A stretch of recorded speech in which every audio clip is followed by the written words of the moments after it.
ಎಲ್ಲ ನನ್ನ ಮಾಧ್ಯಮದ ಮಿತ್ರರಿಗೆ ಧನ್ಯವಾದಗಳು. ಇವತ್ತಿನ ಪತ್ರಿಕಾಗೋಷ್ಠಿ ಉದ್ದೇಶ ತಮಗೆಲ್ಲ ಗೊತ್ತಿದೆ.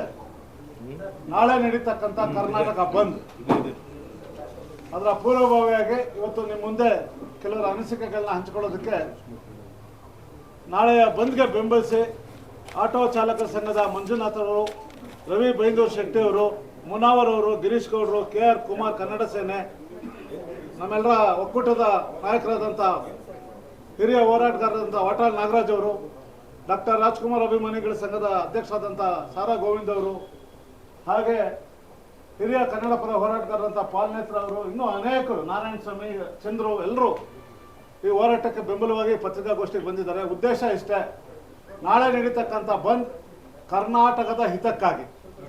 ಅನೇಕ ಜ್ವಲಂತ ಸಮಸ್ಯೆಗಳು ಇವತ್ತಿಗೂ ಸಹ ಕೇಂದ್ರ ಸರ್ಕಾರ ಆಗಿರಲಿ, ಯಾವುದೇ ಸರ್ಕಾರ ಆಗಿರಲಿ, ಒಂದು ರೀತಿ ಕನ್ನಡಿಗರ ಮೇಲೆ ಮರಣ ಶಾಸನ ಬರೆಯುವಂಥ ಅನೇಕ ಸಮಸ್ಯೆಗಳು, ಯೋಜನೆಗಳು ನೆನೆಗುದಿಗೆ ಬೀಳಿಸಿದ್ದಾರೆ. ಅದರಲ್ಲಿ ಬಹಳ ಪ್ರಮುಖವಾಗಿ ತಮ್ಗೆ ಗೊತ್ತಿರ್ಬೋದು, ಮಹದಾಯಿ, ಕಳಸಾ ಬಂಡೂರಿ ಎಷ್ಟು ದೊಡ್ಡ ಹೋರಾಟ, ಅದು ಇವತ್ತು ಮರೀಚಿಕೆಯಾಗಿ ಉಳಿದಿದೆ. ಆಮೇಲೆ ಈ ಸರ್ಕಾರ ಮೇಕೆದಾಟು ಹೆಸರಿನಲ್ಲಿ ಬಂದು ಕನ್ನಡಿಗರಿಗೆ ಕುಡಿಯೋ ನೀರನ್ನ ಅವರು ಬೆಂಗಳೂರು ನಗರಕ್ಕೆ ಕೊಡ್ತೀವಿ ಅಂತೇಳಿ ಅಧಿಕಾರವನ್ನು ಪಡ್ಕೊಂಡಂಥ ಸರ್ಕಾರ ಮೇಕೆದಾಟು ಯೋಜನೆಯನ್ನು ಈಗ ಕೇಂದ್ರದ ಕಡೆ ಬೆರಳು ಮಾಡಿ ತೋರಿಸ್ತಾ ಇದ್ದಾರೆ. ಹಾಗೆ ಕನ್ನಡಿಗರ ಉದ್ಯೋಗದ ಸಮಸ್ಯೆ ತಾವು ಇತ್ತೀಚೆಗೆ ಕೇಳಿರ್ಬೋದು. ಮೆಟ್ರೋದಲ್ಲಿ ಕನ್ನಡಿಗರಿಗೆ ಉದ್ಯೋಗ ಯಾವ ರೀತಿ ಅನ್ಯಾಯ ಮಾಡೋಕೆ ಹೊರಟಿದ್ರು ಅಂತ. ಒಂದು ಕಡೆ ಹಿಂದಿ ಏರಿಕೆ, ಭಾಷೆ ಮೇಲೆ ಹಿಂದಿ ಏರಿಕೆ ಕನ್ನಡಿಗರ ಅಸ್ಮಿತೆಗೆ ಎಲ್ಲ ರೀತಿಯಲ್ಲೂ ಧಕ್ಕೆ ಆಗ್ತಾ ಇದೆ. MAS ಅಂತ, ಶಿವಸೇನೆ ಅಂತ ಗೂಢ ಸಂಘಟನೆಗಳು ಸದಾ ರಾಜ್ಯದ ಅಶಾಂತಿ ಉಂಟು ಮಾಡಿ ಕನ್ನಡಿಗರ ಮೇಲೆ ಹಲ್ಲೆ ಮಾಡ್ತಕ್ಕಂಥ ಸಂಘಟನೆಗಳನ್ನ ನಿಷೇಧ ಮಾಡಬೇಕು ಅಂತ ಹಲವಾರು ವರ್ಷಗಳಿಂದ ಬೇಡಿಕೆ ಇಟ್ಟಿದ್ರು. ಯಾವುದನ್ನು ಗಂಭೀರವಾಗಿ ತಗೊಂಡಲ್ಲೇ ಒಂದು ರೀತಿ ಕೇಂದ್ರ ಸರ್ಕಾರ GSTಯ ಬಹುಪಾಲು, ದೇಶದಲ್ಲೇ ಅತಿ ಹೆಚ್ಚು 2ನೇ ರಾಜ್ಯವಾಗಿ ಉಳಿದಿರ್ತಕ್ಕಂಥ ಕರ್ನಾಟಕಕ್ಕೆ ತೆರಿಗೆ ಹಣವನ್ನ ಸಮಪಾಲು ಕೊಡದಲ್ಲೇ ಒಂದು ರೀತಿ ಮಲತಾಯಿ ಧೋರಣೆ ನಮ್ಮ ಹಣವನ್ನ ಜಾರ್ಖಂಡು, ಆ ಕಡೆ ಇರ್ತಕ್ಕಂಥ ಒರಿಸ್ಸಾ, ಉತ್ತರ ಭಾರತದ ಕಡೆ ನಮ್ಮ ಹಣವನ್ನೆಲ್ಲ ಆ ಕಡೆ ಇದು ಮಾಡ್ತಾ ಇದ್ದಾರೆ.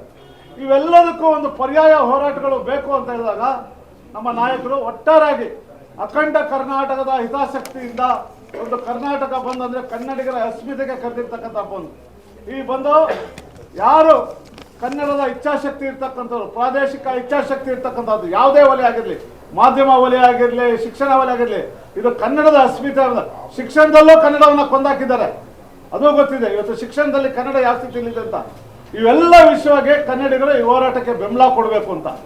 ಇಂಥ ಸಂದರ್ಭದಲ್ಲಿ ಕೆಲವು ಕುಚೋದರು ನಾವು ಈ ಬಂದ್ಗೆ ಬೆಂಬಲ ಇಲ್ಲ, ಹೋಟೆಲ್ ಉದ್ದಿಮೆದಾರರು ನಾವು ಬೆಂಬಲ ಇಲ್ಲ, ಈ ಥರ ಅನಾವಶ್ಯಕಗಳನ್ನ ಹೇಳಿಕೆಗಳು ಕೊಡೋದ್ರ ಮುಖಾಂತರ ಗೊಂದಲ ದ್ವಂದ್ವವನ್ನು ಉಂಟು ಮಾಡ್ತಿದ್ದಾರೆ.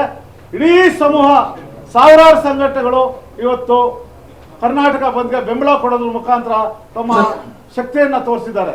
ಆದ್ರಿಂದ ಈ ನೈತಿಕ ಬೆಂಬಲ, ಇನ್ನೊಂದು ಯಾವ್ದಾದ ಬೆಂಬಲಗಳು ಅಂತ ಹೇಳೋ ಬದಲು ನೇರವಾಗಿ ನಾಳೆ ನಡೀತಕ್ಕಂಥ ಅಖಂಡ ಕರ್ನಾಟಕದ ಬಂದ್ಗೆ ಕನ್ನಡ ಒಕ್ಕೂಟ ಕರೆ ನೀಡಿರ್ತಕ್ಕಂಥ ವಾಟಾಳ್ ನಾಗರಾಜ್ ಅವರ ನಾಯಕತ್ವದ ಈ ಬಂದ್ಗೆ ಸಂಪೂರ್ಣವಾಗಿ ಯಶಸ್ವಿಗೊಳಿಸೋದಕ್ಕೆ ಇಡೀ ಕರ್ನಾಟಕದ 7 ಕೋಟಿ ಕನ್ನಡಿಗರು ಬೆಂಬಲವನ್ನು ಕೊಡಬೇಕು ಅಂತ ಹೇಳಿ ಇವತ್ತು ಈ ಪತ್ರಿಕಾಗೋಷ್ಠಿಯನ್ನು ಕರೆದಿದ್ದೀವಿ.